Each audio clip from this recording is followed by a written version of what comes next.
What do you know about Grenada, the Caribbean island nation? The capital is St. George's, and the name for the nation comes from Spanish sailors in the 1520s, who named this island Grenada after the city in Spain of the exact same name, referencing pomegranates as the origin for that name. The first name this had that was given by Europeans was La Concepcion, referencing the Holy Mary and honoring the Virgin Mary by referencing the Immaculate Conception. This was done by Christopher Columbus well before the 1520s.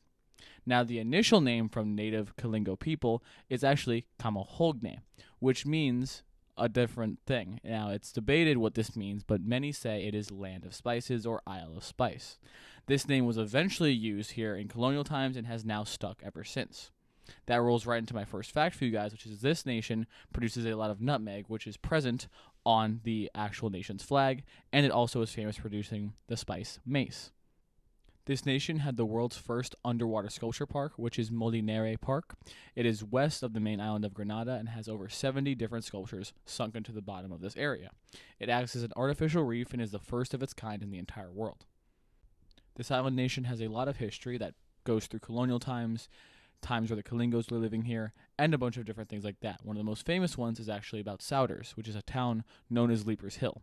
It's given that name in reference to a 1651 event where the people living here, Arawak people, refused to go down without a fight, and then once they lost their battle against the French colonizers, they refused to be in colonization, so they actually chose to end their own lives instead of being colonized by jumping off this hill, which you will learn about if you want to learn more about this nation in Young History. I covered the whole history of Grenada and went through the different reasons why things happened and why this event happened. So if you want to learn more, I encourage you to go check that out.